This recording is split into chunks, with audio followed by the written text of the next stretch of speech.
Hey, we're back again. This is Andy Munoz of the RSL Show on KSL Sports. We've got 2 interviews today from the media pressers. Isaac doing his thing, shooting at the stadiums, and getting all this amazing content for you guys.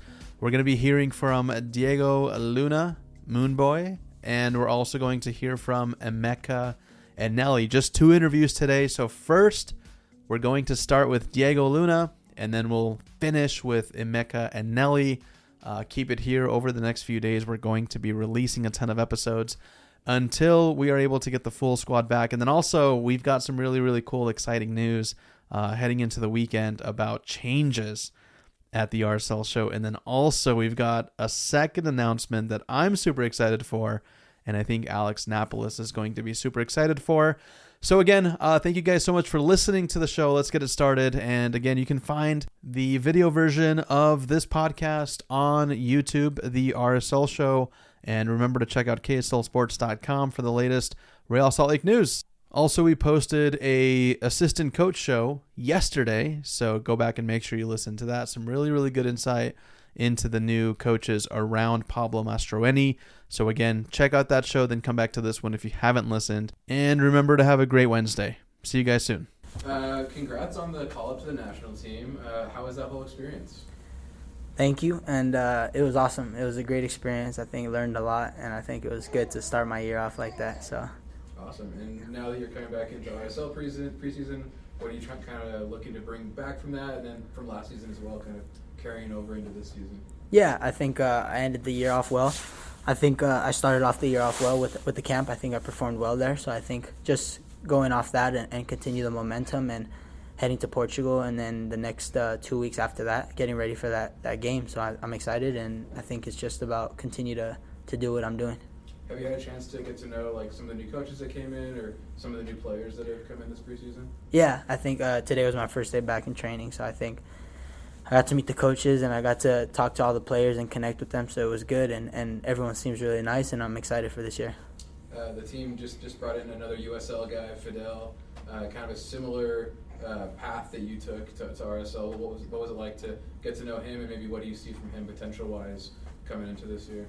Yeah, I think he took a similar route to me, so I think it's cool to see that. And, I think he's a great player. I think in training today I saw that he has a very high ceiling. So I think for him to continue and hopefully help him guide him in ways that I can, I think is definitely something I want to do. So hopefully I could, be somebody he looks up to, and we could do something together on this team.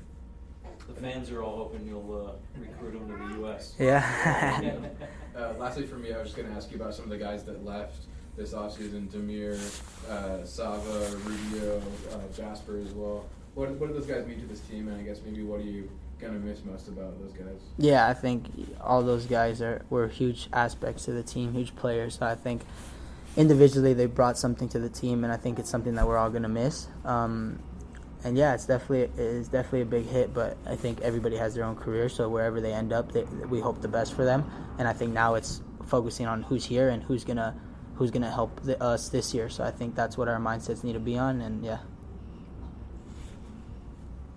Diego, I've got a couple. Yeah. I had a chance to talk to Fidel, and he mentioned that he looked at you as a big reason why he came to RSL. Said you were kind of an idol of his. I also talked to Xavier Gozo, and he said that he, same thing, looks up to you, and he's been so helpful kind of acclimating to the first team.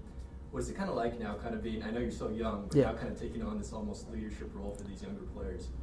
It's the first time I heard that, so it's nice to hear that. But no, that's definitely what I want to do, right? You see guys like Zach, Jay Glad, Demir when he was here. I think those are guys that you want to be like. So being able to be like that at such a young age that I am, for these younger guys coming up, is something that I thrive to be. So whether that's helping them out and me being so close to their age and going through things that I've gone through, I'm able to also put my emotions and feelings in moments and age where they can feel like and kind of relate to them.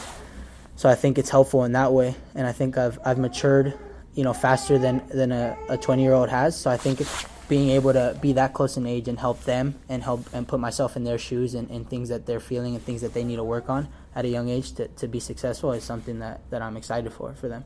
Totally. mentality-wise, a lot of stuff has been happening. Like you ended the season on a great note. Yeah. U.S. men's national team. Yeah. Call up, congratulations, that's Thank huge. you. Yeah. And now entering this season, a lot of people are talking about you. Mhm. What's your mentality going into this season and this preseason? Yeah, I think I said it, when I got here, that I wanted to show people who I was and who Diego Luna was.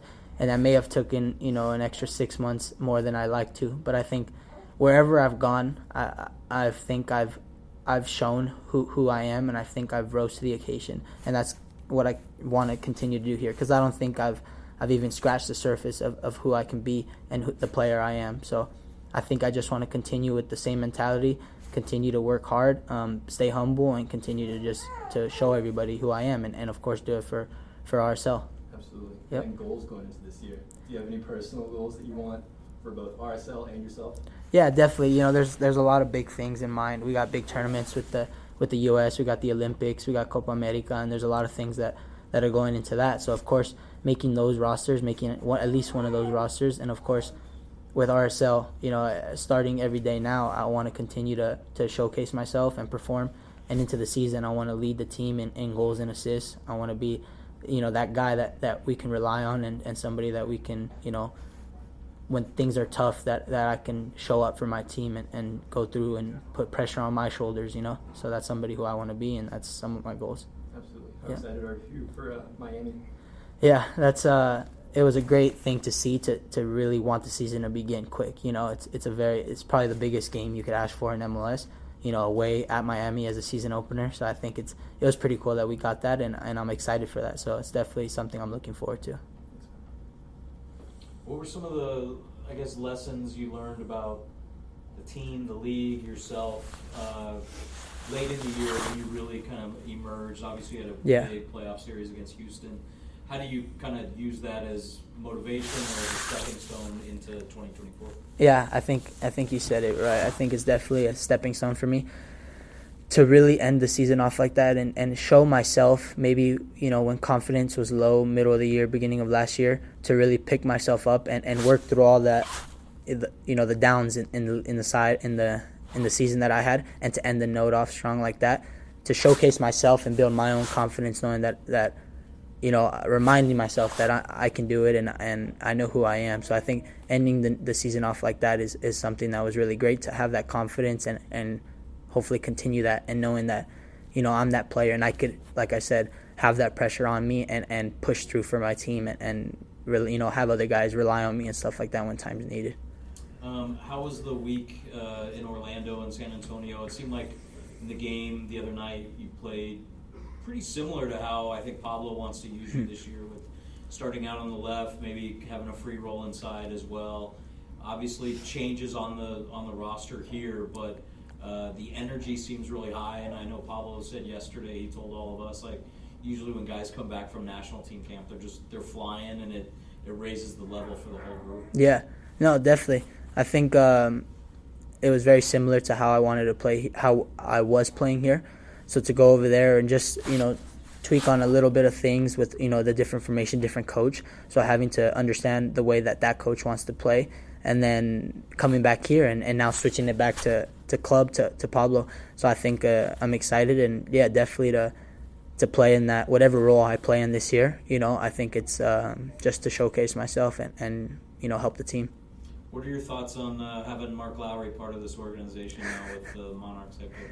Yeah, that's that name, really brings me back. I think Mark really, I'd like to say, kind of, without him, I wouldn't be where I'm at. I think he's somebody who gave me the chance, who really took the first chance on me and kind of helped me put myself on the platform. So I met with him earlier this morning, and we're gonna go grab lunch or dinner sometime this week. So it was really exciting to see him here, and I'm really glad he's doing well and his family's doing well. And I imagine you probably competed against both Nate Miller and Anthony Poulos and their clubs during your USL time. Yeah.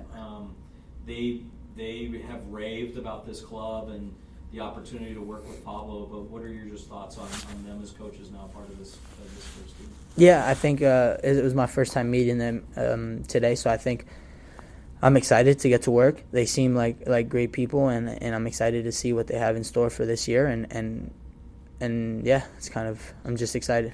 You ever been to Portugal before? I have been to Portugal. Awesome. Yeah.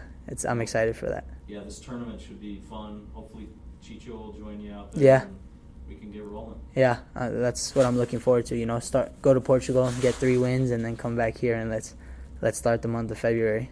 All right. Yep. Awesome. Perfect. Thanks, Diego. Yeah, of course. Thanks for letting us meet Manolo. Yeah, of course. Yeah. Moon baby. So that concludes Diego Luna's interview. Also, he wants us to call his baby Moon Baby, if you caught that last part. Let's move over to Emeka and Eneli next. How was your brief off season? What were you up to? Yeah, it was nice. Kind of flew by. I went to Boston for about 3 weeks, visited my girlfriend, and then went to New York City for New Year's Eve. Saw my brother. Saw the ball drop? Did not see the ball drop. It was nowhere near Times Square. But I saw some old college friends. Stayed with my brother. Had a good time, and then obviously saw family over Thanksgiving, Christmas. So kind of just relaxed. Cool. And then how's the first week of preseason been for you? It's been good. And I enjoy preseason. Obviously, the first week it's intense. Getting your fitness back, getting the touches back, seeing all of the guys, seeing the new guys, the old guys. It's been welcoming. I've really liked it. You played all over the field last year. Where have you been used so far in preseason so far, positionally? Yeah, last week and a half I've been playing as a 6, so as a pivot, been the double pivot system, and I've enjoyed it. Is that something that you feel like is probably going to continue, or you might still just be thrown around the back a little bit there? I'm just wherever I'm needed, wherever I can find minutes on the field is, wherever I can slot in is what I'll do. But right now it looks like 6 mainly, but obviously things change throughout the season. People get hurt, things happen, so we'll see. Yeah, speaking of that, I mean, obviously you got an opportunity last year as a rookie coming in, and then there's a couple more rookies coming in this year out of college.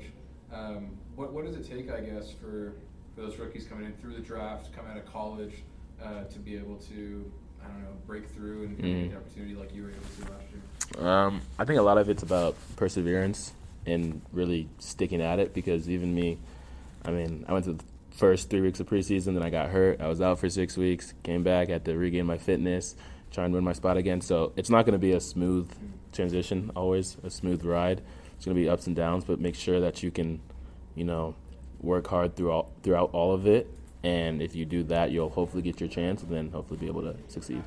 And then lastly, what have you been hearing from some of the new coaches that are coming in? I know there's a defense-specific coach as well. And what are you guys trying to work on and really get into this preseason as you prepare for that Miami game? Yeah, no, I think defensively we've always been a really sound team, and Anthony's come in and just kind of reinforced some of those topics about pressing, moving together while we press is a really big thing, and I think he's done a phenomenal job. And then obviously Nate's come in as well, working on the attacking side, being a little bit more comfortable with the ball, trying to attack through the middle a little bit more than we did last year, and also moving with the ball when we attack, so there's just more numbers around it and we have more options. And I've loved what they've brought to the group so far. So it's been good. No. He talked a little bit about you playing different positions. Right. You ever think back to that night in Vegas when you played 4 different positions in 120 minutes? And what a crazy game that was. Oh, my that goodness. was kind of your coming out party, though. Yeah, What were the 4? So I think I started at right wing back. Okay. Then I played a little bit of left mid. Also might have played a little bit of striker in that game as well. And then I finished the game the last at center mid. So I bounced around a lot of places there. Delenska, separated shoulder. Yeah, Holt Yeah. hurt something as well. Holt, just a lot of Delenska long was game. a shin. Shin And you played contusion. striker in college. I did play striker in college, so I was used to it a little bit, But Like, how do you ever look back at that experience and think about, okay, then we went through the whole year, Open Cup, Leagues Cup, like just everything, and how do you use that as a springboard, I guess, for your second season?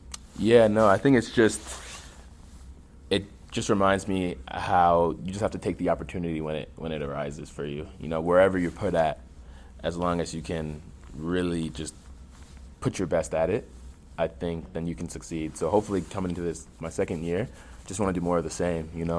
Whatever position it's at, getting more comfortable at it, being the best that I can be at that specific position, and then just competing for minutes throughout the entirety of the year. Did the playoff games feel different to you than the regular season game? It's a good question. Honestly, I don't think so. Maybe that first one, I guess that being maybe my first playoff game, I was a little bit nervous, things like that. It was a little bit different, but I played in the third game. I felt like it was a normal regular season game. Yeah. I've got one. Yep. Emeka, so coming into camp last year as a draft pick, you don't quite know how much you're going to play. Mm-hmm. You played a bunch last year. How does it feel now coming into your second season? Like, does it feel like it's slowing down a little bit for you? Or what's kind of your mindset? How are you feeling going into this? No, I think I'm trying to come in with the same mindset as I came in last year, with the mindset to try and, win your position, win your minutes. Obviously, when you're coming in as a rookie, that's the only thing you can think of because you haven't experienced playing at the professional level yet. But even though now I have, I still want to have that same drive, have that same mindset to try and win my position, win as many minutes on the field as possible, and then get results. Absolutely. What do you think about your development, coming through the academy system? I think it was at Columbus, right? Yeah. And then playing at Cornell. What do you think prepared you to be able to play in so many positions? What is it that you did during your development that just allowed you, like you said, Trey said, you played striker. Yeah. You played defense. You played in the midfield. Yeah, I think at the Crew in Columbus, growing up, I probably played there when I was 11 or 12. I think that really drove home my technical fundamentals. First touch, body shape, scanning, checking your shoulder, all of that. That was all throughout academy. We did that basically every single day. So that was really helpful. And then getting to college at Cornell, I think was a little bit of a switch where the focus wasn't as much on technical ability, but more on your mentality and how you approach the game.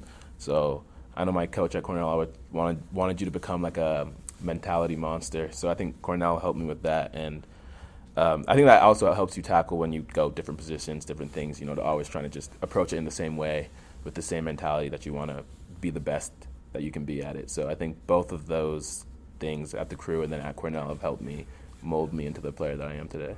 So just being able to improve technically helped you across all the other sides of the pitch. Yeah. You're saying on the mental side of it too. It's a big thing. Yeah, it's almost more exactly. So when you say you want to win your position, what's the preferred one? What's the position you're winning? Whatever position the coaches want to play me at, that's going on. I'm trying to win. So it's just you want to be starting. You want to. Yeah, I just want to get the most minutes. I want to be starting. I want to get the most minutes possible, win the most games. Yeah, that's the goal. That's the You goal. want to be in the pivot against Messi a month from tomorrow. Yeah, there you go. Hey, I would love that. I would love just being on the field against him. He So walks a lot, is what I've he does. He does. All right, so there you have it. Emeka Eneli would love to share the pitch with Messi. Hopefully that happens for him. Again, this concludes the episode of the RSL Show for today. Follow us at RSL Show on Instagram, Twitter, and remember to go check out our YouTube, The RSL Show. We'll see you guys tomorrow.